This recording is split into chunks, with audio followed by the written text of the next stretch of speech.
Fungsi penyekatan yang kita lakukan di dalam gedung walet, itu yang pertama untuk melakukan blok pencahayaan yang kuat, sehingga tidak terbias masuk ke ruang inap. Itu satu.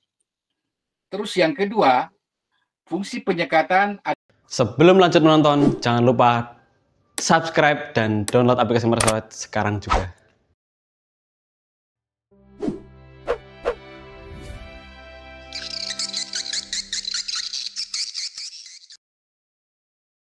Begini Pak, jadi punya saya itu kan gedung ukurannya 7,5 kali 14 Pak.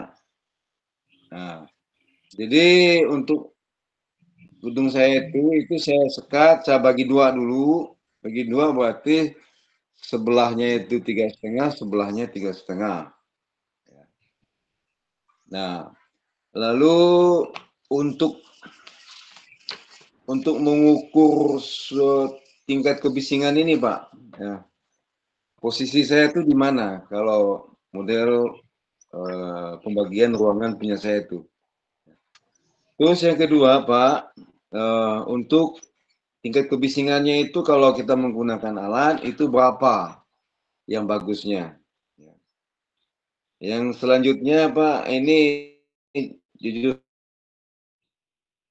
hingga saat ini itu untuk mengukur suara walet yang ada di EBW saya itu, saya menggunakan patokan telinga saya. Jadi menurut saya, ini suaranya bagus. Nah, udah, karena saya nggak punya alat, Pak. Belum punya alat untuk mengukur tingkat kebisingan suara walet itu. Nah, jadi, yang selanjutnya, saya ini kan hitungannya mau 3 tahun ini, Pak On. Ya, bulan 9 ini genap 3 tahun. Ya. Jadi, kalau saya lihat, sarang yang sudah ada di RBW saya itu, kemarin saya masuk waktu penyemprotan parfum NH3X itu, saya hitung, ya, total semuanya itu sarang itu ada 30, campur polesan sih, campur polesan ada 31. Ya. Nah, jadi untuk usia on seperti itu, apakah untuk EBW saya ini tingkat anunya itu lambat atau stagnan atau gimana ini Pak? Nah itu pertanyaan saya Pak. Makasih Pak. Ya, Pak Jamaluddin. Silakan Mas. Ya, oke Pak Jamaluddin. Pak Terkait mengenai. Bentar Mas. Tadi Pak Jamaluddin dari daerah mana Pak? Pak Jamaluddin dari daerah mana tadi Pak? Halo. Saya Kalimantan Barat Pak, Kabupaten Landak. Oke, siap. Kalbar, Kabupaten Landak. Oke, siap.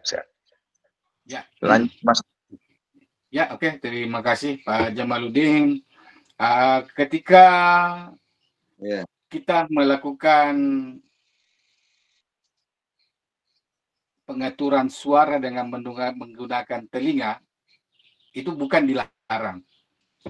Bukan juga cuman titik maksimal tingkat kebisingan suara yang diinginkan burung walet itu errornya masih tinggi.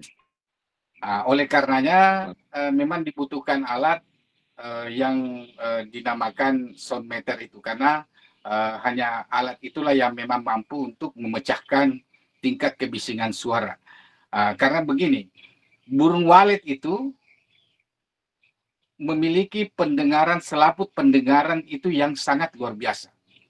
Di Twitter magnet saja, di Twitter magnet ini yang kita letakkan di gedung kita, ya Twitter magnet itu yang mampu mengeluarkan frekuensi suara yang tinggi, melengking, kemudian jauh, itu masih enjoy, masih nikmat dia menggantung di posisi tekanan frekuensi tinggi. Itu di frekuensi 48.000 dengan keluaran frekuensi desibelnya misalkan di 80 atau 75. dB, itu masih enak aja dia menggantung itu. Manusia, kemampuan pendengarannya dengan tingkat kebisingan hanya kemampuannya di 20.000 saja. Lewat daripada itu pecah gendang telinga manusia. Nah, sementara burung walet perbandingannya dengan manusia, dia mampu menggantung, enak dia rasa di gelombang frekuensi 48.000 itu. Nah, jadi ketika kita melakukan komparasi perbandingan pendengaran kita dengan pendengaran burung walet, nah kita harus mengambil tingkat kebisingan di tengah-tengahnya itu. Ya, 20.000 pendengaran manusia itu sudah batas maksimal. Burung walet di 48.000 itu masih enak dia menggantung. Nah, posisinya sekarang kita harus ambil di tengah-tengah. Karena kenapa? Anakan burung walet lagi-lagi kembali kepada karakter burung walet yang adaptasi di dalam gedung kita. Ketika dia anakan burung walet yang masih belajar terbang, dia akan mencari suara-suara yang memang kebisingannya agak tinggi sedikit karena masih agak budak-budak dia. Masih agak tuli-tuli. Beda lagi dengan karakter burung walet yang sudah dewasa atau sudah kawin. Itu karakternya lagi lain lagi tuh, pendengarannya. Kemudian indukan juga sama. Nah, kalau indukan kita nggak usah khawatirkan kalau indukan, karena indukan burung walet yang sudah berdomisili tetap di gedung kita, yang sudah menerbangkan 2-3 kali anakan, itu ditampar pun itu nggak akan pergi, Pak. Nggak usah khawatirkan. Tapi yang kabur itu, yang kebanyakan, itu adalah anakan-anakan ini nih, yang durhaka nih. Kenapa anakan-anakan banyak yang tidak tinggal? Ketika misalkan di gedung kita ada 10 sarang, kemudian melahirkan telur masing-masing 2. Berarti kalau 10 sarang, berarti ada 20. Ada, ada 20 persiapan anakan burung walet nih yang akan terbang ini. Tapi ketika kita melakukan analisa dan evaluasi, setiap kali menerbangkan anakan, itu nggak ada yang kembali. Mayoritas misalkan, ya mungkin ada kembali dari 10, mungkin kembali 1 atau 2. Ini yang kita tidak bisa pungkiri apakah dia meninggal karena faktor alam di luar, ke bawah angin atau apa dan sebagainya. Ini yang kita tidak bisa pungkiri. Memang bahwa rezeki itu sudah ada yang ngatur, tetapi tanpa usaha rezeki pun juga akan datang. Seperti itu. Ada yang trik sifatnya cepat, ada teknik yang sifatnya menengah, ada yang trik yang sifatnya memang lambat. Nah, dari dalam budidaya walet memang tidak ada ilmu pasti, tidak ada ilmu baku, maka kita sharing-sharing di sini, kita saling mencurahkan teknik-teknik yang memang bisa kita terapkan di dalam gedung walet kita. Karena kenapa? Semua ilmu itu bisa dilakukan analisa, bisa diuji coba, nanti dilakukan evaluasi kembali. Karena tidak ada teknik, tidak ada trik yang langsung bisa divonis bahwa trik dan teknik ini berhasil tanpa melakukan analisa dan evaluasi. Jadi seperti itu. Untuk punya Pak Jamaluddin, yang tadi itu terkait mengenai sarangnya yang ada 30, apakah dalam usia 3 tahun, apakah lambat, ataukah dia cepat, ataukah dia stagnan. Jadi begini, untuk proses sarang burung walet yang menyebabkan gedung stagnan, yang penyebab utama gedung stagnan itu adalah akibat daripada ulah pemiliknya sendiri. Karena kebanyakan dia tidak bisa tahan nafsunya karena godaan pembeli, akhirnya dia lakukan panen rampas. Ini yang mayoritas ini terjadi di seluruh Indonesia. Ketika sarang sudah ada, itu dirampasnya telur-telur itu dan dibuang, akhirnya tidak ada produksi atau tidak ada budidaya anakan di dalam gedung. Ini penyebab yang pertama. Bukan lagi stagnan itu ketika kita sudah sering melakukan itu, panen rampas, panen buah telur, bukan hanya stagnan, tetapi akan terjadi penurunan populasi. Bukan anakan lagi yang akan kabur, tapi indukan nanti yang tidak merasa nyaman dengan ulah yang kita lakukan dengan melakukan panen rampas. Oleh karenanya, Di dalam gedung walet kita, ketika kita misalkan sudah budidaya, ini kita dalam ini namanya kita budidaya. Bagaimana kita menumbuh kembangkan anakan-anakan burung walet lahir di dalam gedung kita, itu budidaya. Jangan apa namanya ketika ada ini sarang, wah langsung cabut. Jangan seperti itu Pak. Budidaya itu memperbanyak pertumbuhan populasi anakan-anakan dulu yang lahir. Sarangnya biarkan dulu. Jelek-jelek tidak ada masalah. Yang penting anakan-anakan yang lahir di dalam gedung kita ini bisa bertambah dulu. Itu dulu yang kita kejar. Bapak tidak usah ngejar sarang dulu. Sarang itu target. Tapi bagaimana kita ciptakan anakan-anakan lahir di dalam gedung kita ini, itu dia nanti membentuk koloni di dalam gedung kita. Tidak usah kita berharap diserbu burung walet dari luar. Itu kalau itu yang kita harap, itu kata YouTube itu. Diserbu ribuan burung walet. Nah, itu tidak masuk akal itu. Yang di video mereka itu gedung-gedung yang usianya sudah 20 tahun. Udah produksi 15 kilo, 20 kilo. Tapi prosesnya ke sana itu mereka tidak ungkit. Mereka cuma bilang ini suaranya ini. Mereka jual jasa Pak. Tapi kita maklumi mereka karena posisinya mereka nyari nafkah di posisi situ. Jadi ya kita hormati dan kita hargai.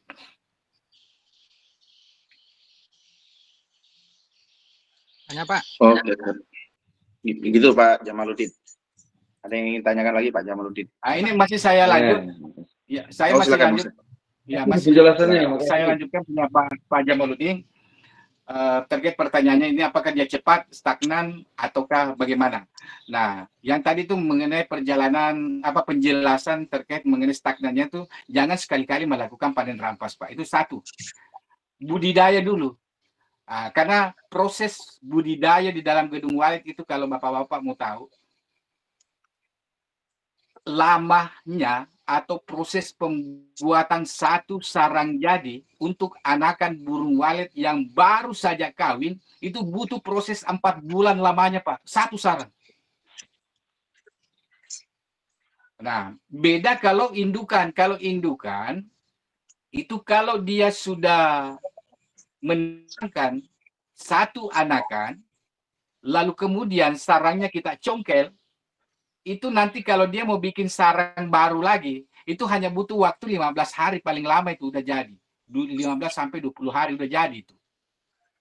Beda, ini kita mau berbicara anakan.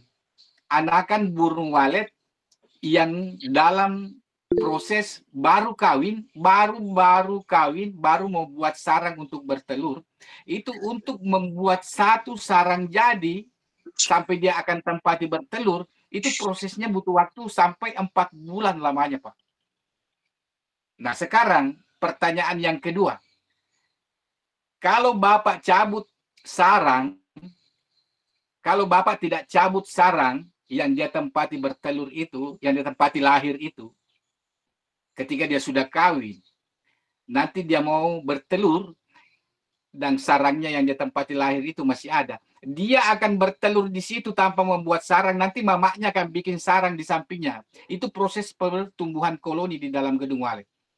Kalau mamanya yang bikin, maka butuh proses hanya waktu 15 hari sampai 20 hari tergantung cuaca di luar seperti apa. Kalau dia panas mungkin agak lama. Tapi dia kalau misalkan silih berganti, hujan panas, itu waktu bikinnya itu hanya 15 hari.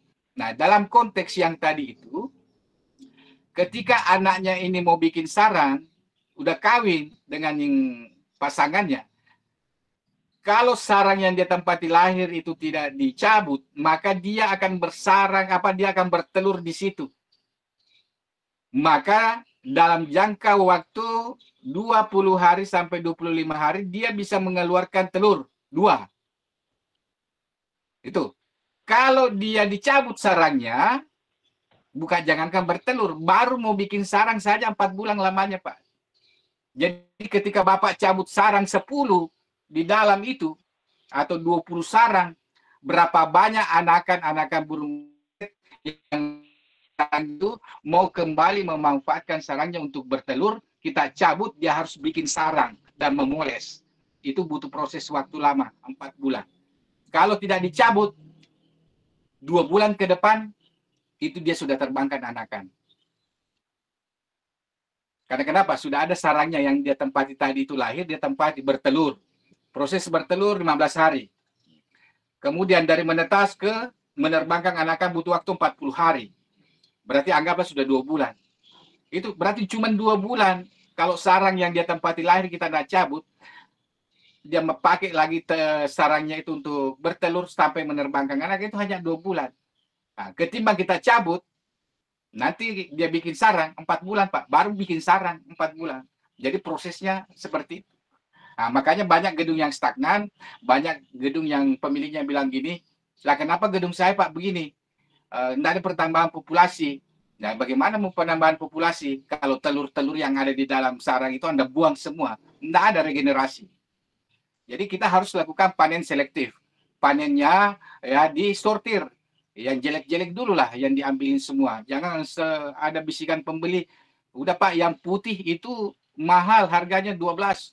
Ya Bapak walaupun dia belum pernah di tempat bertelur, congkel aja semua. Nah Bapak jadi predator di gedung sendiri. Seperti itu Pak. Oke, sip, terima kasih. Bisa aku punya saya itu Pak, baru 1 kali saya ambil, itu pun baru 12 biji. Setelah ini saya biarkan aja dulu lagi. Ini saya. Berapa lagi sih deh? 663. Gimana Pak Jamal, sudah ya Pak? Ya, jadi kalau untuk gedungnya Pak Jamal, ya dari saran yang ada, ya saya harap ini usianya masih dini Pak, masih 3 tahun itu, 3 tahun itu masih masa transisi Pak, masih masa-masa transisi itu, karena proses awal-awal adaptasi burung walet di gedung itu butuh proses sampai 3 tahun Pak. Jadi gedungnya Pak Jamaluddin yang sudah ada sarang sudah 30-an itu, ya Bapak harus tetap melakukan perawatan pemeliharaan secara berkala, ya tingkatkan kesabaran, panjatkan doa, ya jangan lupa banyak-banyak sedekah, karena sedekah itulah yang akan mendatangkan rezeki lebih banyak. Jangan berprasangka buruk sama Yang Maha Kuasa, jangan berprasangka buruk sama teman-teman yang lain, ya. Silakan tingkatkan keimanan dan kesabaran, karena budidaya walet ini kita tidak bisa seorang konsultan, seorang teknisi mengaku hebat. Tidak ada yang hebat kecuali kekuatan Allah Pak, tidak ada yang hebat. Kenapa? Sehebat-hebatnya teknisi, konsultan, trik dan tekniknya, kalau rezekinya orang itu beda-beda, mau di apa? Bukan konsultan yang penentu rezeki orang, tapi Tuhan yang Maha Kuasa. Betul. Kita harus standar ke sana. Ya, Pak. Betul. Siap. Oke.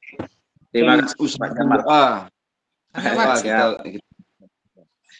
Ini Pak Henry mau tanya, Pak Henry, silakan Pak Henry. Ya Pak. Ini gedung saya ini kan ukurannya 612 Pak. Di LMB itu saya, iya Jambi saya Pak, Jambi. Siap. Nah, jadi di LMB itu saya kasih Twitter Audak 65 tuh 2 biji Pak. Suara panggil sama heksagonal. Heksagonal sama suara panggil itu sama 1. Sementara suara tariknya itu di LMB tidak ada saya bikin Pak, cuman saya taruh di lubang antar void. Lubang antar void itu saya kasih suara tariknya 1. Nah itu perlu nggak Pak di LMB itu saya kasih suara tarik Pak? Oke, terima kasih pertanyaannya Pak Henry. Silakan Master. Ya, untuk Pak Henry di Jambi, jadi strukturisasi suara ini mungkin bisa menjadi pencatatan teman-teman pembudidaya walet seluruh Indonesia yang ikut webinar pada hari ini. Jadi strukturisasi suara di dalam gedung itu mulai di atas namanya suara panggil heksa. Suara panggil heksa yang ada di atas menara. Terus yang kedua, Twitter yang ada di posisi LMB itu adalah jenisnya suara tarik. Ya, boleh digabung channelnya dengan suara yang ada di heksa, boleh tersendiri, tergantung nanti ampli yang kita gunakan.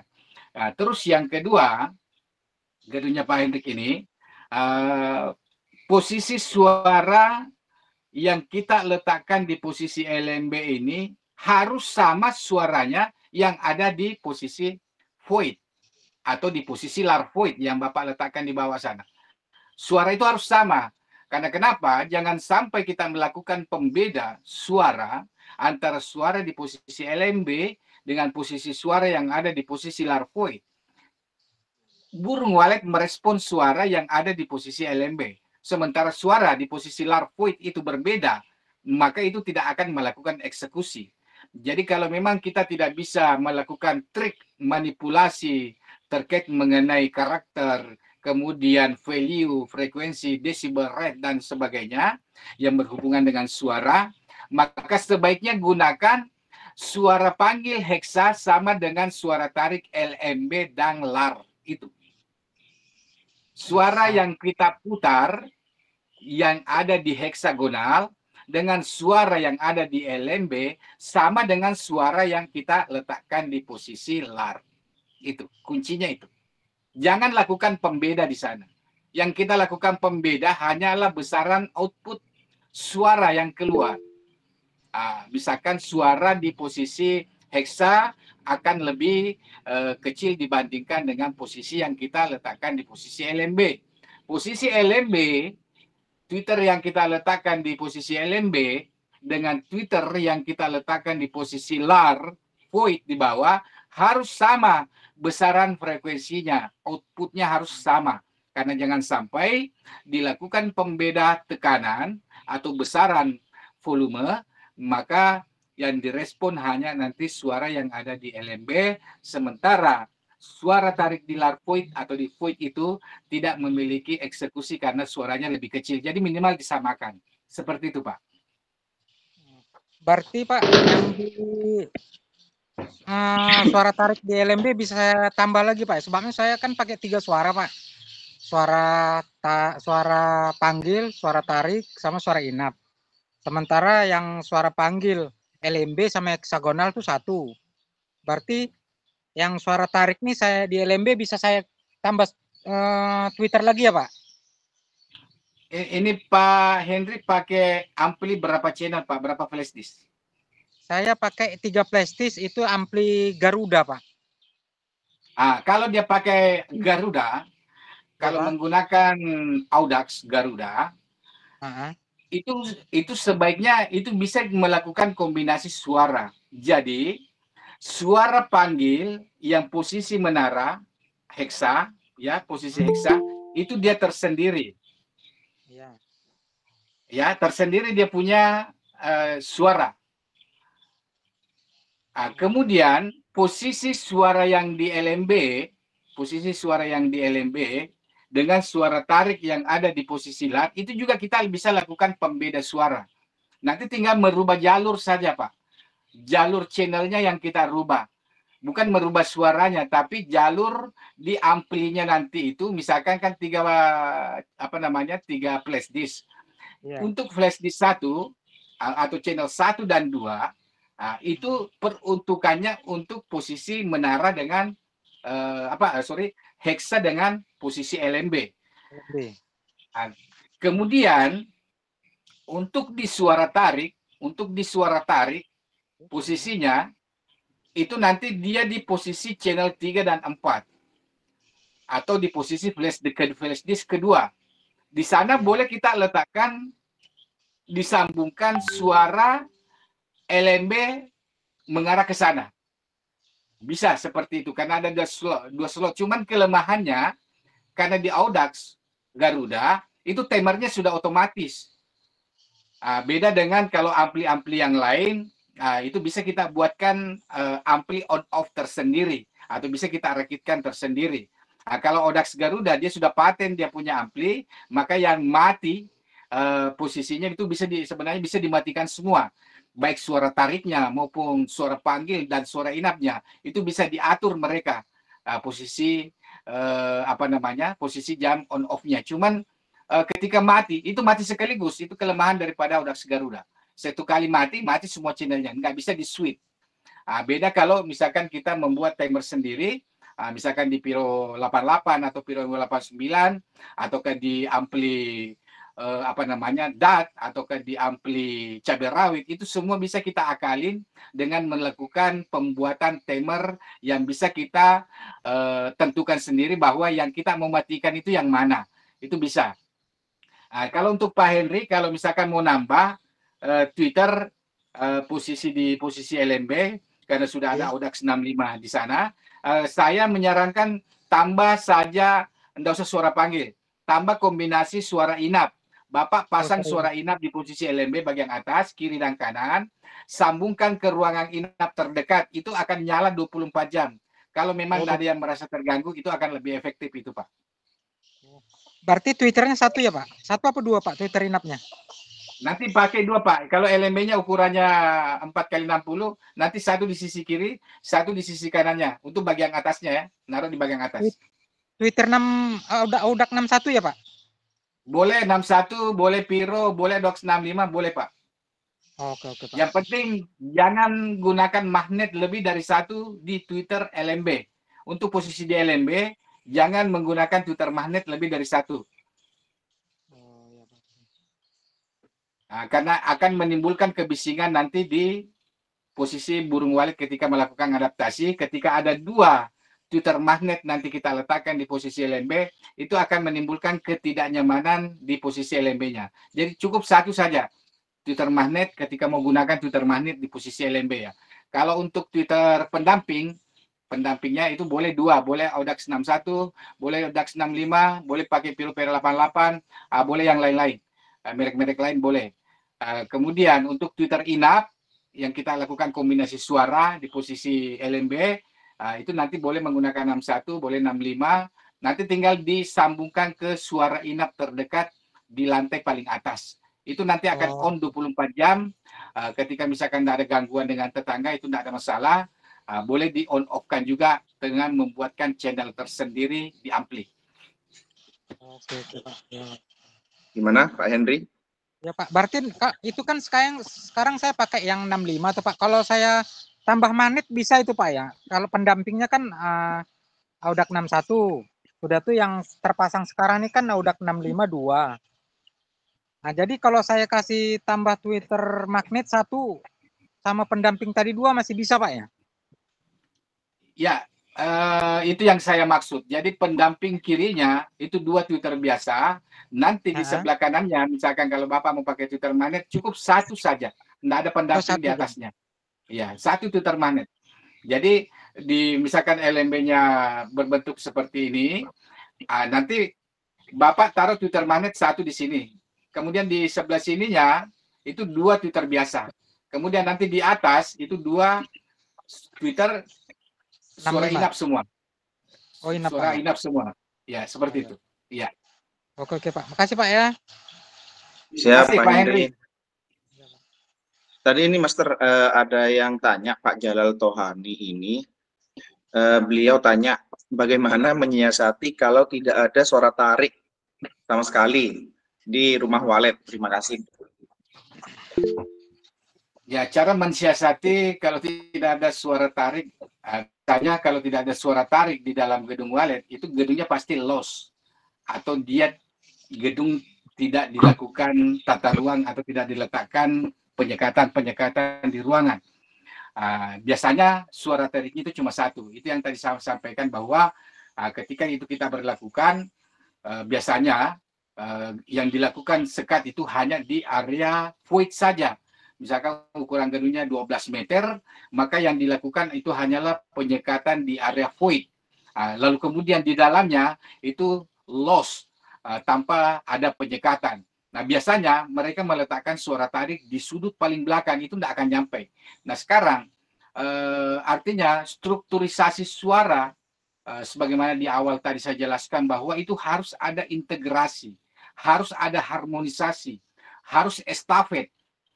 Suara-suara tarik itu untuk menuntun burung-burung walet untuk mengeksplor seluruh ruangan yang kita bentuk di dalam gedung. Artinya di sini berarti ada perlakuan tata ruang. Ya, jadi suara tarik ini itu dia tidak luput dan tidak lepas dari proses tata suara dan tata ruangnya. Ketika tata ruang kita bentuk, maka tata suara wajib mengikuti. Nah, jadi tata ruang kita sudah bentuk di dalam gedung, maka strukturisasi suara, harmonisasi suara itu harus mengikuti bentuk tata ruang yang kita bentuk di dalam. Nah, makanya tata ruang dan tata suara tidak bisa dipisahkan satu dengan yang lain. Begitu halnya juga dengan suhu dan kelembaban. Ketika suhu kita minta sekian, maka kelembaban kita harus penuhi sekian. Nah, ketika kelembabannya sekian, suhunya harus sekian.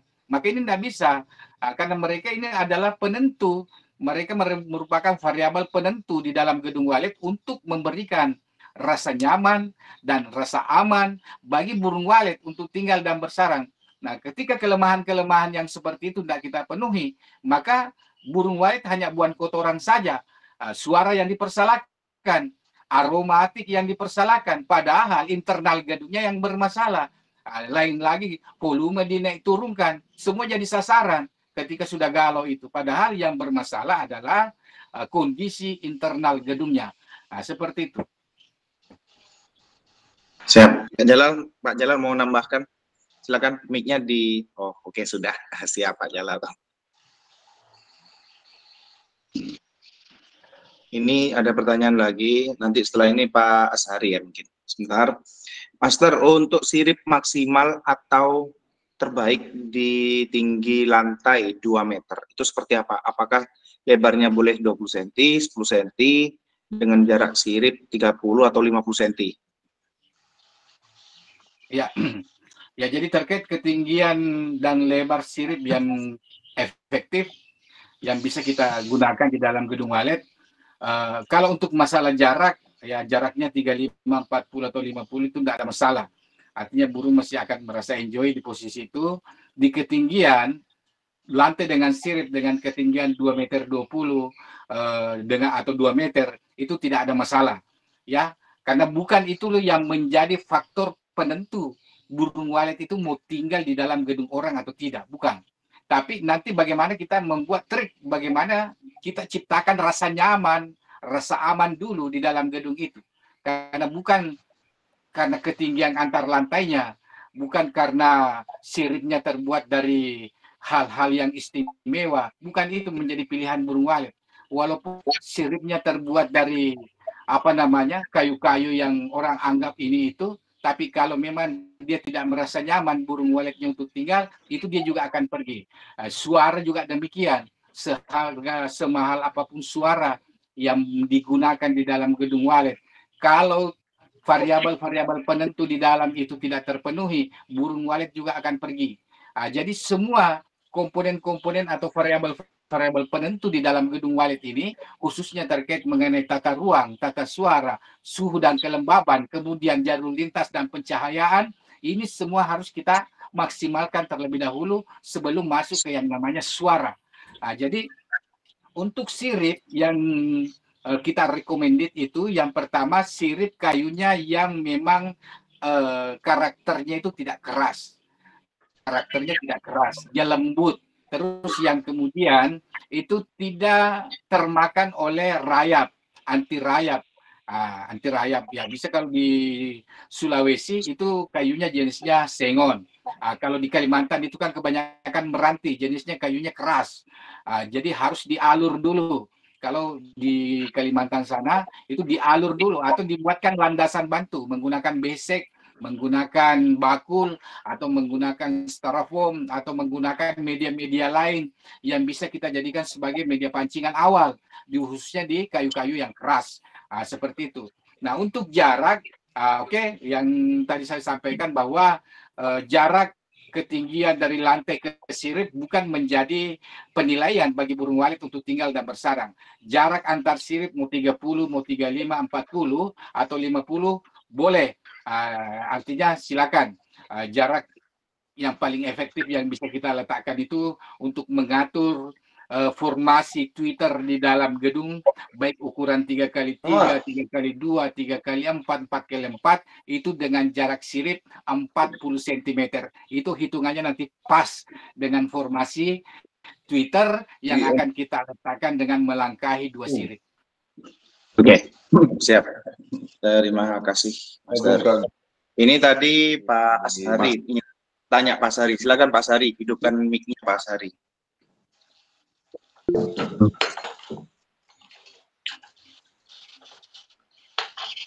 Silakan Pak Sari. Nah, Assalamualaikum warahmatullahi wabarakatuh. Waalaikumsalam warahmatullahi wabarakatuh. Dari Aceh ini ya Pak Sari ya? Ya, di Aceh. Aceh. Wah, jauh-jauh semua ini pesertanya ini. Aceh, Jambi, Sulawesi. Silakan Pak. Ya, ini ada 3 pertanyaan ya. Haji Lukman. Yang pertama, gimana kalau kita bikin LMB 2 arah? Yang pertama arah selatan, yang kedua arah ke utara. Nah, itu yang pertama. Yang kedua, ukuran ruang void. Ukuran ruang void berapa ya bisa kita bikin. Nah, kemudian yang ketiga, di gedung saya burung walet sangat banyak sekali, tetapi sarangnya tidak bertambah, cuma sedikit. Kenapa? Ini 3 pertanyaan. Ya. Jadi pertanyaan pertama tentang arah LMB, kalau dua arah gini ya Pak ya. Terus ukurannya berapa? Ini gedungnya Pak Sari ukurannya berapa Pak? Gedungnya ukuran 6x12. 6x12. Oke. Silakan Master. Mungkin tentang LMB dulu sama ukuran void ya Pak ya? Iya ya. Oke, siap. Silakan Master. Ya, Pak Asari, Assalamualaikum. Pak Asari, gimana kabar Aceh? Waalaikumsalam. Ya, baik. Ya, alhamdulillah. Jadi terkait gedungnya Pak Ashari yang ukurannya 6x13 dengan menggunakan LMB 2 arah utara dan selatan. Jadi itu LMB kita gunakan 2 arah seperti itu sebenarnya tidak ada masalah. Selama kita bisa lakukan blok cahaya. Yang kita antisipasi di sini adalah memblok pencahayaan yang datang dari LMB ini untuk masuk ke ruang inap. Sejauh mana, di awal tadi saya sudah jelaskan bahwa sejauh mana pembiasan cahaya yang kuat masuk ke dalam ruangan, maka sejauh itu Bapak juga tidak akan ketemu sarang. Oleh karenanya, boleh menggunakan LMB sisi kiri, LMB sisi kanan, ataupun sisi depan, ataupun menggunakan lubang naga sekalipun, itu tidak ada masalah selama Bapak bisa melakukan blok pencahayaan di posisi ruang inapnya dengan melakukan penataan tata ruang. Jadi misalkan 6x12 gedungnya Pak Ashari di Aceh, dengan ukuran 6x12 ini, itu sebenarnya kita bisa lakukan trik 2 jalur lintas. Bisa dibuatkan di jalur kirinya, bisa juga dibuat di jalur kanannya. Bisa juga kita membuat 1 jalur saja. Bisa saja misalkan karena 2 LMB di sisi selatan dan sisi utara, maka posisi nanti larnya, lar void yang kita letakkan itu Bapak bisa ambil di posisi tengah-tengah.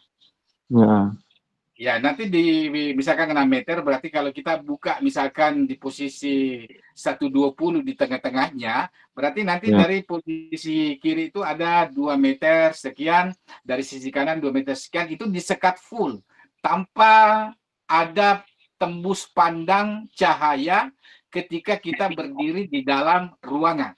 Harus mati total pencahayaan itu. Maka bahan penyekatan yang kita gunakan itu sebaiknya menggunakan bahan yang tidak tembus dengan cahaya. Misalkan menggunakan talang karet air, atau bisa juga menggunakan terpal yang tebal, boleh. Bisa juga menggunakan triplex untuk di area void sana. Terus ketika kita sudah buatkan jalur di sana, di tengah-tengah misalkan, itu nanti kita akan berdiri lagi di ruangan. Apakah masih terlalu kuat atau terlalu kental pencahayaan ini masuk ke ruangan atau tidak? Kalau dia masih kental atau masih sangat terang sekali masuk ke ruangan, maka kita lakukan lagi sekat masuk ke dalam di posisi satu sisinya. Satu sisi, kalau kita buka lar misalkan 120 di tengah-tengah, nanti di satu sisi itu kita tarik masuk misalkan 2,5 meter. 2,5 meter. Itu kita masukkan agar supaya tidak seluruh ruangan di dalam itu terbias dengan cahaya. Oleh karenanya, dengan melakukan kombinasi atau LMB 2 arah seperti itu, boleh saja selama kita bisa melakukan blok cahaya, jangan sampai terbias kuat masuk ke dalam ruang inap. Oke. Udah yang pertama ya. Ya. Apa lagi ya? Yang void.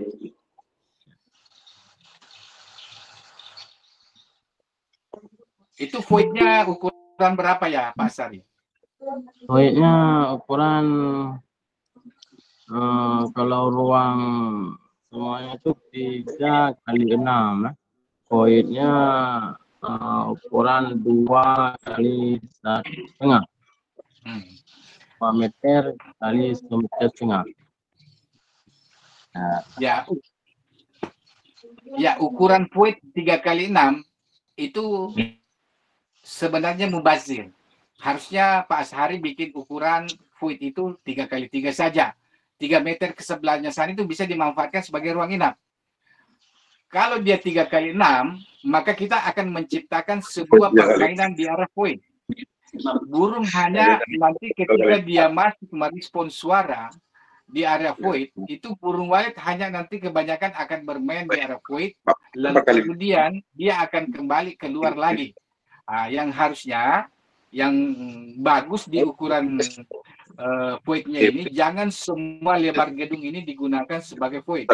Jadi kita memaksimalkan ruang inapnya dulu dengan meletakkan void ukuran misalkan 3x3, jadi pembagi 2 ruangan yang 6 meter ini, 3 meter di sebelah sana di samping sisi void nanti, itu bisa kita manfaatkan sebagai ruang inap atau ruang produksi dengan menciptakan void terjun atau void langsung menuju ke dari lantai atas ke sisi lantai bawah. Mati. Mic-nya mati Pak Ashari. Pak Ashari mic-nya mati Pak. Ya. Silakan Pak. 2x1,5 boleh? Voidnya. Kalau ukurannya Pak Ashari, ukuran gedungnya, ukurannya 6x14. Ya. Mikro. Ya, kalau 6x14 berarti void yang paling minim kita gunakan itu dengan menggunakan void 2x2. 2x2. Ya. Ya. Jadi ada 4 meter spasi, ada 4 meter ruangan nanti yang akan tersisa di posisi jarak lebar 6 meter ini bisa dimanfaatkan sebagai ruang inap lagi. Jadi dia ke depan. Jadi tidak semua 6 meter ini akan menjadi ruang putar. Tetapi hanya 2x2 atau 2x3 yang kita gunakan sebagai ruang putarnya atau voidnya. Masih ada 3 meter di sisi void, nanti itu akan bisa kita manfaatkan sebagai ruang produksi atau ruang inapnya. Karena dia kalau terlalu lebar seperti 3x6 meter itu, maka nanti kalau ada pantauan CCTV, burung hanya kebanyakan bermain di void. Tidak ada eksekusi masuk ke posisi lar inapnya. Nah, jadi kita harus ketika burung melewati LMB, ketika burung melewati posisi LMB, secepat mungkin bagaimana kita bisa giring burung ini masuk ke posisi ruangan inap dengan posisi suara-suara tarik yang memang kita sudah letakkan secara fokus. Nah, kalau kita membuat void dengan ukuran 3x6, maka nanti burung itu ketika masuk itu kebanyakan berputar di arah void saja, sehingga dia lupa bahwa ada ruang inap yang kita persiapkan di dalam. Dan terus yang ketiga, suara tarik tidak akan maksimal eksekusinya. Karena kenapa? Burung sedang enjoy di ruang putar. Nah, sementara kita mau ketika burung memasuki ruang putar ini, sesegera mungkin kita harus eksekusi masuk ke posisi ruang inap. Oke. Gimana Pak Syarif? Oke. Terima kasih. Sudah Pak. Satu lagi ya. Oh, siap. Kalau burung banyak sekali ini, luar biasa banyak. Tapi sarangnya sangat sedikit, nggak bertambah. Kenapa? Ya. Saya sih berkesimpulan begini Pak ya, mungkin saya belum pernah lihat gedungnya Pak Sahari ya.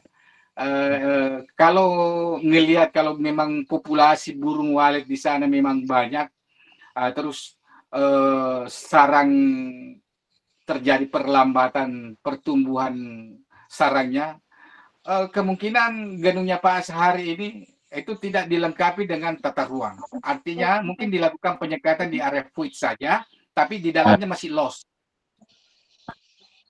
Akhirnya burung-burung ini hanya memilih tempat di bagian sudut-sudut belakang saja, sama samping kiri gedung yang atau di belakang penyekatan yang Pak Ashari bentuk. Ini analisa saya sih, seperti itu.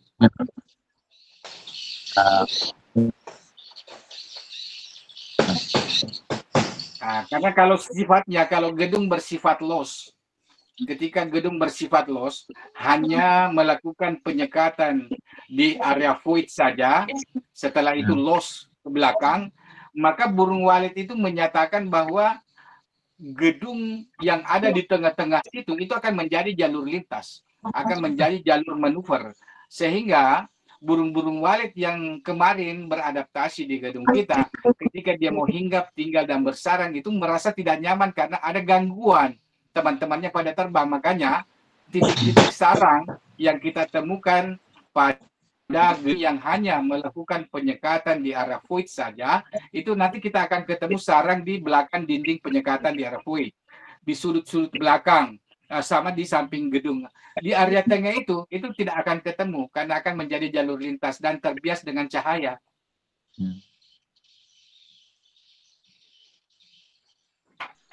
Gimana Pak Sandi? Nanti Pak Sari mungkin bisa nanti melakukan cross check dan evaluasi di gedung. Apakah betul yang saya sampaikan itu atau bagaimana? Ya, nanti bulan depan kita naik lagi ya. Siap. Terima kasih banyak.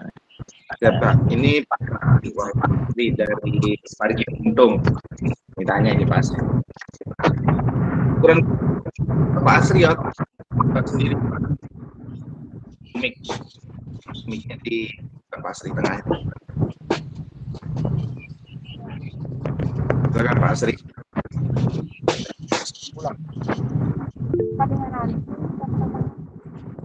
Mic-nya Pak, gambar mic itu, gambar mic dihidupkan Pak.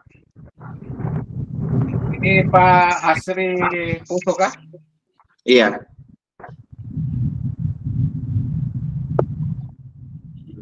Silakan Pak, dibuka mic-nya Pak, bisa kan? Yang itu ada gambar. Masih belum hidup. Di bawah Pak, di bawah dekat gambar tangan itu.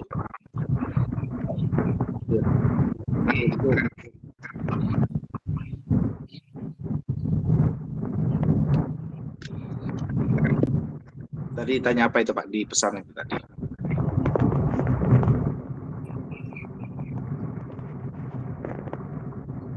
Silakan Pak Asri, mau tanya kah? Silakan ya, Pak Asri. Oh, siap. Ukuran gedung 6x6 bisa dibagi dua ruangan. Bisa atau tidak? Ukuran 6x6 gedung. Itu ukuran void-nya berapa Pak Asri? 3x3. 3x3 berarti ruang inapnya sisa 3 meter kah? Iya. Kalau untuk 3 meter itu langsung dibelah. Bisa dibagi menjadi dua. Ya, bisa dibelah menjadi dua bagian ruangan. Di posisi 6 meternya, ambil posisi khas tengah, kemudian tarik sekat sampai ke belakang, sisakan 1 meter saja. Kemudian untuk jalur lintas, misalkan LMB ada di sisi kiri ataupun ada di sisi kanan ataukah ada di sisi depannya, nanti Pak Asri gunakan sekat jendela ya, atau apa, lar jendela. Gunakan lar jendela menggantung di antara ketinggian antara sirip dengan lantai.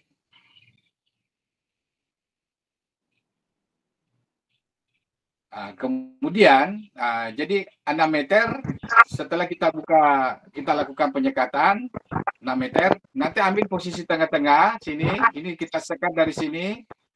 Nanti Pak Asri sekat lagi masuk ke dalam, itu sisakan 2 meter, misalkan seperti itu, sisakan jalur 1 meter bagian belakang.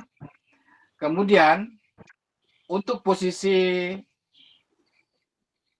sebelah sini, nanti Pak Asri buka 1 meter ke atas dengan membuka lar jendela, ukurannya bisa, ukurannya itu 80 atau 60 kali 100 atau 60 kali 80, boleh. Oh iya. Di sisi kanan.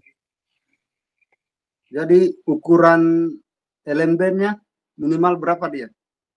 Ukuran LMB-nya, ini ketinggian gedungnya berapa lantai Pak Asri?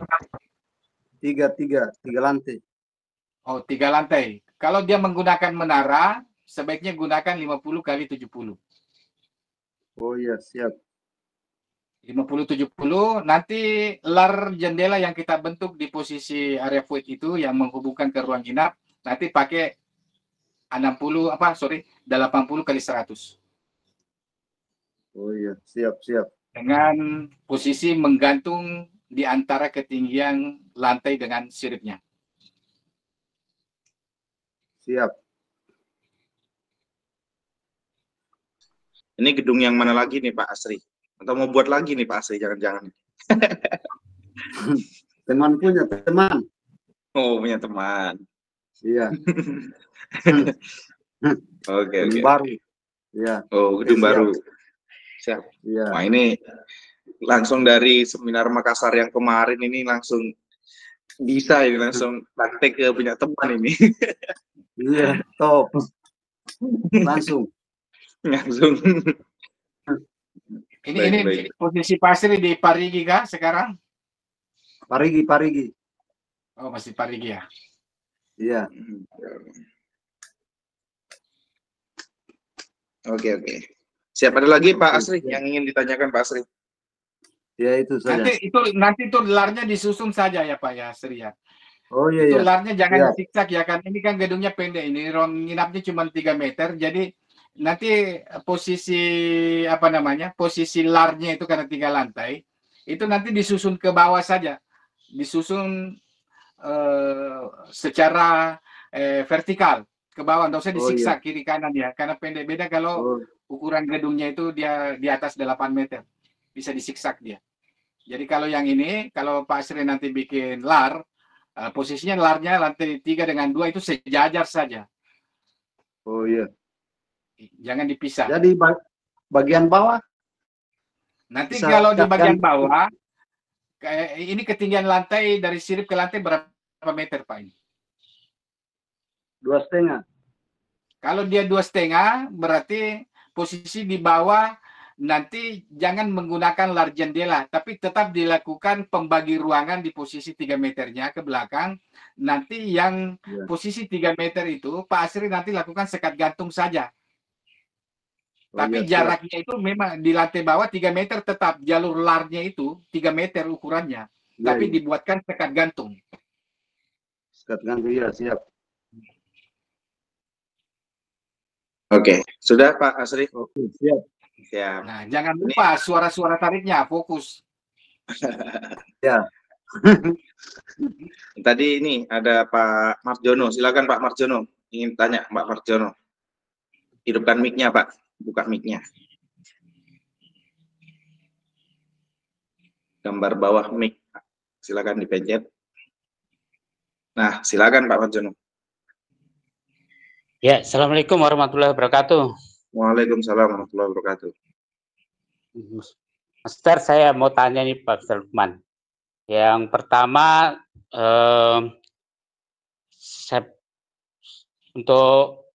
saya punya gedung itu masuk LMB langsung terjun, jadi tidak ada putarnya. Itu apakah pertama itu berpengaruh karena langsung terjun?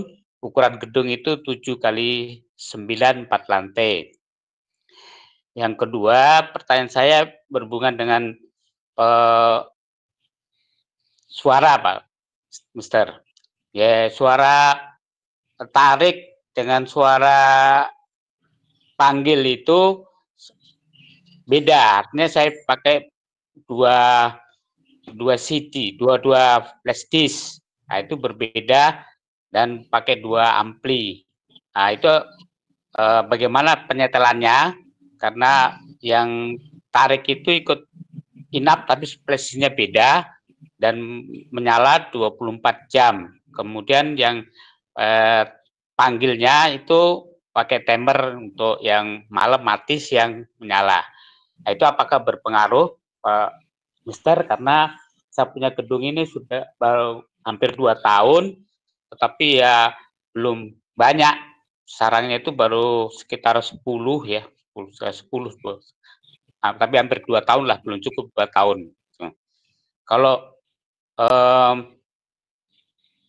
burung banyak panunya, tapi ya itu lebih banyak ya di burung di tetangga. Kalau yang ke saya itu berkurang. Nah, sementara itu, Mister. Terima kasih. Assalamualaikum warahmatullahi wabarakatuh. Waalaikumsalam warahmatullahi wabarakatuh. Silakan. Siapa tadi? Pak Marjono. Pak Marjono. Ya. Pak Marjono, gedungnya kalau nggak salah tadi 4 lantai, Pak ya? Iya, 4 lantai 7 kali 9. 7 kali 9, 4 lantai itu harus kalau mau dimaksimalkan gedungnya Pak Marjono. Ini pakai menara Pak apa tidak ini? Enggak pakai menara, enggak pakai. Berarti masuk LMB samping, terus terjun ke bawah. Ukuran voidnya berapa Pak? Ukuran voidnya itu 3 kali 4. 3 kali 4. Ya, atau mungkin 3 kali 3, 4 meter di sebelah void itu menjadi ruang inap. Ya, begitu, betul. Bapak sudah lakukan penyekatan kah di area void? Yang di void ya langsung tidak ada ruangan untuk putar-putar, langsung keterjun. Jadi ada penyekatan di situ. Apakah itu berpengaruh sehingga karena tidak ada ruang putar-putarnya? Yang harusnya kan ketika Bapak bikin void ini kan dia lurus ya, dari LMB misalkan dia masuk, itu ketika dia masuk LMB dia terjun ke posisi lantai bawah, itu kan ukurannya 3 kali 3 ya? Iya, betul. Nah sekarang pertanyaan saya, itu tidak masalah, itu sudah menjadi format standar untuk ukuran gedungnya Bapak di sana 3 kali 3, oke. Jadi dari sisi void tidak ada masalah. Sekarang pertanyaan saya, apakah di sekeliling void ini yang sudah ruang inap itu Bapak sudah lakukan penyekatan? Iya, pakai atau masih loss? Sudah ada dindingnya. Sudah ada penyekatan. Sudah ada dindingnya. Ya. Terus untuk bagian dalamnya, apakah sudah ada tata ruang atau sudah ada penyekatan juga atau masih loss? Sudah ada penyekatan, saya bagi 2 setiap ruangan, kecuali lantai bawah. Itu kelemahannya kalau gedung berukuran panjang seperti itu tidak boleh kita lakukan sekat bagi 2 ruangan. Karena kenapa? Yang kita mau rekrut di sini adalah anakan-anakan burung walet yang masuk ke dalam gedung kita untuk adaptasi. Dan kalau gedung panjang dilakukan belah ruangan, itu nanti burung waletnya itu tidak akan menyentuh ruangan di sebelahnya karena terlalu jauh digiring ke belakang. Oh iya. Terus solusinya? Jadi nanti Bapak nanti hanya akan ketemu sarang di posisi pembagi 2 ruangan hanya di sudut paling belakang, paling mentok di sudut kiri kanannya.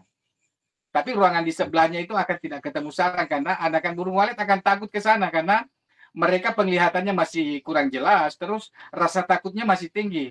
Maka untuk gedung yang berukuran seperti gedungnya Bapak ini, ukurannya 7 meter lebih, itu harus diberlakukan desain tata ruang dengan menggunakan trik 2 jalur atau 2 jalur lintas yang kita bentuk kiri dan kanan karena masih bisa dibagi 2 ruangannya. Jadi satu nanti ruangan di sebelah 3,5 meter, satu ruangan lagi di sebelah 1,5 meter, boleh dibagi dua, tetapi dengan catatan harus membuat 2 jalur lintas. Masing-masing ruangan yang kita bagi ada jalur lintas masing-masing dengan memperhitungkan dan mempertimbangkan pencahayaan. Nah, seperti itu, Pak. Nah, kalau modelnya yang tadi itu, Bapak hanya membuat satu lar, hanya posisi masuk di blok di posisi arah poin. Ada ruangan, Pak, ada pintu masuk ke ruangan. Bapak belah langsung di tengah, itu nanti hanya ketemu saran di belakang penyekatan sama di sudut paling belakang kiri dan kanan. Hanya itu saja. Oh ya, siap. Ya. Nah, Ya.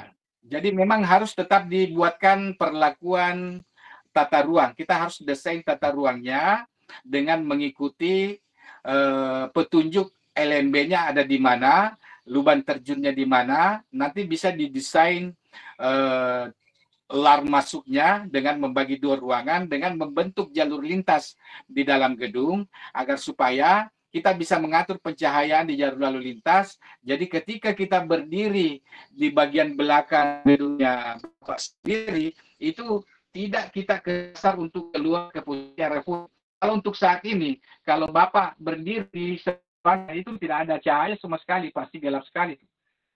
Oh iya, betul ya. Betul ya, Pak ya? Ya, betul. Nah, ya itulah yang membuat burung walet, anakan-anakan burung walet yang lahir di dalam tidak kembali karena tidak nyaman dengan kondisi penyekatan atau tata ruang yang ada saat ini. Kayak gini ya, Master ya. Ini terlalu jauh. Ini harus. Ya, betul. Nah, ini posisi gedungnya Pak Mantap seperti ini nih. Dia ini terlalu jauh, kita kirim burung sebelah sini. Iya.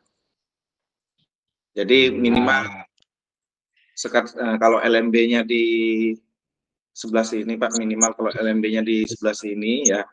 Berarti ya buat apa namanya sekat-sekat, Pak. Kalau kayak gini ini jauh, Pak. Jauh sekali ini. Ini banyak kasus, apalagi yang terlalu besar itu sampai mati ya, Master ya, anakannya ya, nggak bisa keluar ya, terlalu jauh. Betul. Itu nanti kebanyakan anakan burung walet juga akan ketemu mati tuh di dalam tuh. Ya. Jadi ya dibuat sekat lagi ya, dibuat. Benar, Pak. Ya, nanti coba digambarkan dulu analisa pembantu untuk melakukan penyekatan. Nanti Mas Dhani bisa gambar nih. Oke, siap, Master. Seperti itu, Pak Marjono. Iya, barangkali bisa dibantu digambar nanti dikirim ke. Siap, nanti sama markas walet, Pak, apa yang tidak bisa dengan markas walet? Siap. Ya. Ini gedung yang kedua, gedung ini, Pak. Yang kedua yang berhubungan dengan suara tadi. Pak Marjono punya berapa gedung ini, Pak? 1. Saya punya 2, yang satu itu belum ada isinya, baru 3 bulan. Oh, baru 3 bulan. Nah, ini Ya, yang mumpung baru 3 bulan nih, Pak. Yang mumpung belum terlanjur lama ini, yang harus ini juga. Oke. Pak Marjono. Saya lanjutkan ke pertanyaan yang kedua, Pak Marjono. Ya, terkait mengenai suara dengan menggunakan 2 ampli. Ya, karena memang strukturisasi suara di dalam gedung walet itu juga akan menjadi variabel penentu. Kapan tidak ketemu harmonisasinya, tidak ketemu integritasnya, tidak ketemu fokusnya, itu juga akan menjadi kelemahan. Itu juga akan menjadi satu kondisi yang membuat burung walet itu tidak nyaman. Jadi oleh karenanya itu ketika kita melakukan penyetelan suara, ya memang kita harus analisa terlebih dahulu suara yang mana yang harus kita jadikan satu channel. Kemudian suara yang mana yang harus kita matikan. Kemudian suara yang mana yang harus kita nyalakan 24 jam. Ini yang harus kita menjadi pencatatan terlebih awal dulu. Karena kenapa? Ini suara-suara ini juga akan menjadi sebuah kelemahan, menjadi suatu ketidakpastian bagi burung walet itu, membuat mereka tidak akan nyaman ketika hal ini memang kita tidak kondisikan secara maksimal. Jadi kalau saya menyarankan begini, kalau kita memang tidak bisa melakukan trik kombinasi, maka lakukanlah trik standar. Trik standar yang dimaksud itu adalah suara heksagonal kalau menggunakan suara heksa, suara heksagonal sama dengan suara LMB. LMB, oh ya. Oke. Kemudian suara tarik lar sampai ke posisi dalam itu sama juga suaranya. Jadi pakai 2 suara saja. Teknik 2 suara. Tidak usah pakai teknik kombinasi. Kecuali kalau memang kita bisa melakukan teknik kombinasi, boleh kita lakukan kombinasi suara panggil dengan suara LMB dan suara tarik, itu bisa kita lakukan variasi suara yang berbeda-beda. Tetapi kembali lagi ke yang awal yang saya jelaskan bahwa kita harus mampu mendesain suara itu walaupun dia memiliki karakter yang beda, tetapi output frekuensi desibel dan bitrate-nya itu, kecepatan dan ketepatan putarannya itu sama, itu tidak ada masalah. Tapi kalau misalkan tidak bisa, sebaiknya gunakan yang standar-standar saja. Apa yang kita gunakan untuk suara di heksanya, itu juga yang kita gunakan di LMB dan posisi di suara tarik larnya. Itu saya rasa lebih aman. Satu prestis, ya. Iya. Iya. Oh iya, terima kasih, Bu Mister. Siap, Pak Marjono. Ini mungkin jadi pertanyaan terakhir ini. Ini kita sudah 3 jam ini. Sudah 3 jam ini Master kita. Dari jam 11 WIB sampai jam 2 ini kita. Ya. Ini kalau di seminar langsung, Pak, mungkin Pak Sri tahu sendiri ya, sampai tengah malam. Pasti kan tahu. Waktu seminar Makassar, Pak Sri, jam berapa, dari jam berapa saya berdiri? Dari pagi itu sampai malam. Oh, dari pagi sampai jam 10 malam. Itu masih lanjut itu ya? Masih lanjut di kafe itu. Itu pun masih dilanjut di ruang rokok ya. Di ruang rokok sampai jam 1 malam. Ini ini pertanyaan terakhir, Mas. Apa prinsip tujuan dari penyekatan ini dari Pak Fauzi? Apa prinsip tujuan dari penyekatan? Kenapa ada sekat gantung dan full? Kapan digunakan sekat gantung dan kapan menggunakan sekat full? Kenapa sekat ada berbeda-beda formasinya di masing-masing lantai? Jadi ada 2 poin. Kapan fungsinya sekat gantung, sekat full, dan apakah formasinya di tiap lantai beda-beda? Ya, oke. Dengan Pak siapa tadi pertanyaannya? Pak Fauzi. Ya, untuk Pak Fauzi, jadi saya jawab dulu apa fungsi daripada tata ruang. Jadi fungsi penyekatan yang kita lakukan di dalam gedung walet itu yang pertama untuk melakukan blok pencahayaan yang kuat sehingga tidak terbias masuk ke ruang inap. Itu satu. Terus yang kedua, fungsi penyekatan adalah untuk menstabilkan suhu dan kelembaban di dalam gedung walet. Karena gedung yang los atau tidak adanya penyekatan di dalam gedung, maka suhu dan kelembabannya tidak akan stabil karena areanya besar. Dengan melakukan trik penyekatan, dengan memperhitungkan jalur lintas yang kita bentuk di dalam, maka salah satu manfaat atau fungsi dari penyekatan yang kita letakkan di dalam itu adalah untuk menstabilkan suhu dan kelembaban. Itu yang kedua. Terus yang ketiga, menciptakan rasa nyaman dan rasa aman bagi anakan burung-burung walet yang dalam kondisi adaptasi di dalam gedung kita, karena mereka berada di dalam satu ruangan yang kita sudah bentuk, yang akhirnya mereka tidak terasa terganggu dengan teman-temannya yang melintas ketika mereka sedang melakukan adaptasi. Terus yang selanjutnya itu untuk masalah fungsi daripada penyekatan di dalam gedung walet. Terus kenapa sekat full?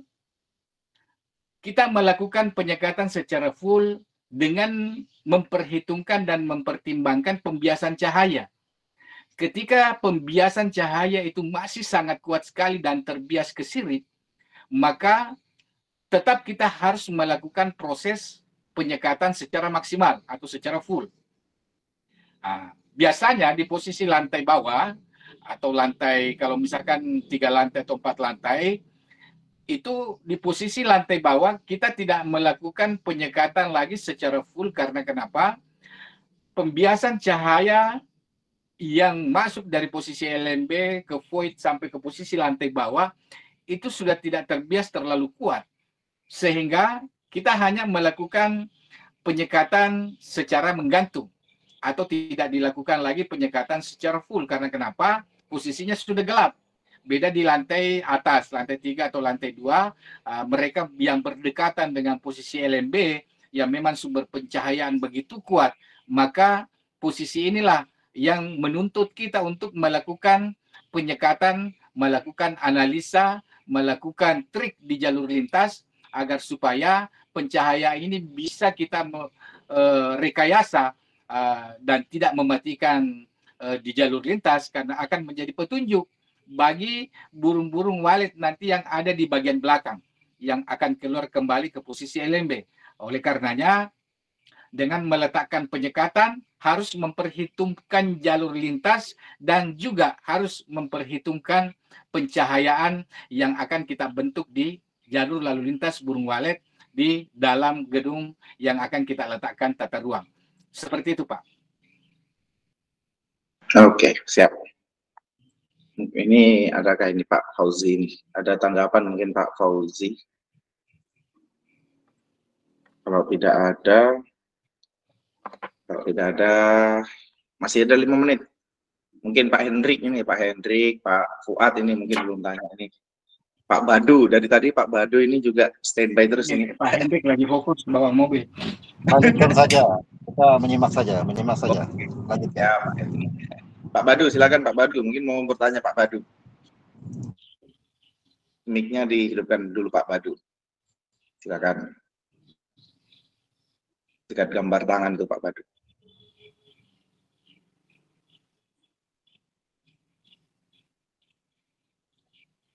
Bisa Pak? Yang gambar mic Pak, dekat gambar tangan. Oke, silakan Pak Badu. Assalamualaikum. Waalaikumsalam. Waalaikumsalam. Silakan Pak. Pak, saya satu saja. Gedung kelas kali 4. Saya kira-kira uang nginap. Suaranya putus-putus Pak. Suaranya putus-putus ini. Nggak jelas ini Pak. Iya Pak. Bertanya saja Pak. Seberapa meter yang masing ruangan ukuran 4 kali supaya putus-putus Pak, tidak terlalu terdengar. Oh iya. Mungkin lewat pesan dulu Pak, bisa lewat pesan itu Pak, di yang gambar titik 3 itu ada pesan dalam panggilan, Bapak bisa chat lewat situ. Bisa. Oh, siap. Oke. Ya. Ada yang mungkin mau tanya lagi selain Pak Badu ini, silakan. Pak Fuad, silakan Pak Fuad kalau ingin tanya Pak Fuad. Atau Pak Irdi. Oh, oke, siap Pak. Pak Irdi mungkin. Nah ini apa namanya Master? Kita sudah 3 jam ini kita sambil menunggu pertanyaannya Pak Badu nih. Ini lagi santai-santai kayaknya dekat burung walet ini. Nah ini apa namanya, dari beberapa pertanyaan-pertanyaan itu, pertanyaan sebelumnya itu, dan mungkin banyak tentang Ari ini.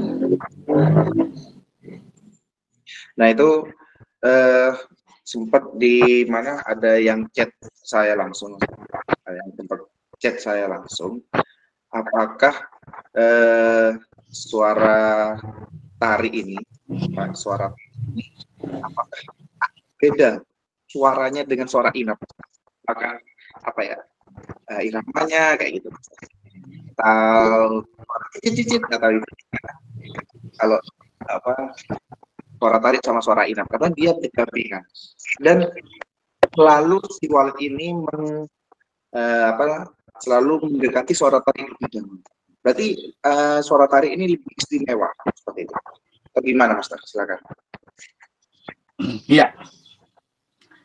Jadi seperti yang saya jelaskan di awal, bahwa suara tarik ini adalah suara tarik yang akan menuntun burung walet untuk menjelajah, untuk mengeksplor seluruh ruangan dan lantai. Ya, jadi burung walet yang adaptasi di gedung kita di awal-awal itu mereka tidak langsung merespon suara inap yang kita letakkan di sirip. Oleh karenanya, suara tarik inilah yang akan menjadi faktor penentu utama bagi gedung kita agar supaya burung walet yang masih dalam kondisi adaptasi di awal itu bisa melakukan eksekusi dan bisa mengarahkan mereka ke seluruh ruangan-ruangan ataupun lantai gedung kita dengan catatan suara-suara tarik yang kita letakkan itu betul-betul bisa fokus, terintegrasi, bersambung, saling sahut-sahutan dengan suara tarik yang lain, sehingga eksekusinya itu bisa maksimal. Nah, kenapa dibilang istimewa suara tarik ini? Karena setelah kita melakukan riset, melakukan penelitian di gedung-gedung binaan Markas Walid seluruh Indonesia, bahwa anakan-anakan yang lahir di dalam gedung Walid kita itu yang mampu melakukan eksekusi mempertahankannya hanya ada dua cara atau dua metode yang kita lakukan adalah metode strukturisasi suara tarik yang pas dan juga aromatik. Aromatik ini sangat penting walaupun di awal-awal ini merupakan sebagai media tambahan atau variabel tambahan, tapi akan menjadi variabel penentu di kemudian hari ketika anakan-anakan burung walet sudah mulai banyak menetas di gedung kita. Itu nanti kita harus rutinkan buat penciumannya itu terkontaminasi dengan aroma yang kita berikan secara rutin nanti di posisi mereka akhir sampainya mereka posisi terbang. Nah, jadi dengan metode aromatik ini mempertahankan anakan di dalam gedung walet. Terus kedua, suara tarik juga dikatakan sebagai faktor penentu utama untuk mempertahankan anakan, karena anakan ketika dia belajar terbang di dalam gedung dia tidak belajar suara yang dalam anakan gedung lahir di dalam gedung. Jika dia belajar terbang di dalam gedung, belum terbang ke gedung mencari makan, dia itu tidak tarik yang suara tarik yang diletakkan di dalam gedung kita. Oleh karenanya, suara tarik yang terstruktur secara benar, secara rapi, terintegrasi, harmonisasi, ditambah dengan aroma NH3X, insya Allah anakan burung-burung walet yang lahir di dalam gedung kita itu setidaknya bisa kita pertahankan sebagian daripada kabur semua. Seperti itu. Oke, siap Master, siap. Ini nanti kita upload di YouTube. Kita adakan, oh iya, ini untuk bapak-bapak, ini agenda seperti ini rutin Pak ya, bulanan. Mungkin yang baru pertama kali gabung, ini rutin bulanan Pak. Jadi kita pembahasan yang beda tentang hal yang lain, nanti kita sampaikan lagi tentang materi apa untuk bulan depan. Oh ya, ini punyanya Pak Badu Master, terakhir punya Pak Badu ini tadi. Kira-kira berapa jumlah Twitter normal dalam ruang inap yang ukuran 7 kali 4 meter? Bisa diulang? Kira-kira berapa jumlah Twitter normal dalam ruang inap yang ukuran 7 kali 4 meter? Ya, jadi untuk Twitter inap untuk 7 kali 4 meter, kalau ruangan ini saya bagi 2, berarti ukurannya menjadi 3 kali 4. Nah, dengan ukuran 3 kali 4, berarti kita harus tetap menggunakan formasi 3, 2, 3 dengan melangkahi 2 sirip. Oke. Oke. Jadi Seperti total itu. suara inap yang kita letakkan di dalam itu ada 8, mulai dari depan, sirip paling depan, langkahi 1, pasang 3, terus langkahi 2 sirip, pasang 2, langkahi 2 sirip, pasang 3, nanti pasang lagi suara tarik inap di samping suara inap yang paling belakang 1, ditambah dengan suara tarik di posisi lar inapnya 1, berarti total untuk satu ruangan ditambah suara tarik lar inap, ditambah suara tarik inap, dan 8 suara inapnya, berarti total untuk 3 kali 4 atau 4 kali 4 itu sama dengan 10 tweeter. Oke, siap. Jadi Pak Madu bisa di-start dulu gitu ya, Master ya? Makasih, Pak. Siap, Pak Madu. Oke, kita sudah 3 jam ini. 3 jam. Kita sudah 3 jam. Nanti kalau ada pertanyaan-pertanyaan lain bisa melalui chat atau di grup, nanti kalian kita bahas di grup, dan kita akan bertemu lagi di bulan depan, Bapak ya.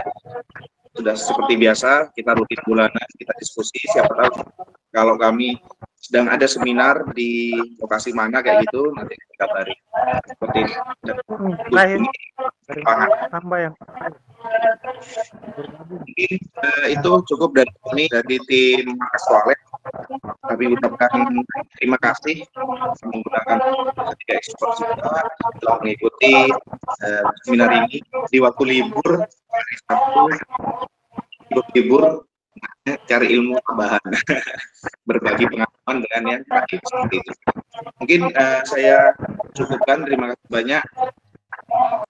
Maaf besar-besar kepada saudara. Assalamualaikum warahmatullahi wabarakatuh.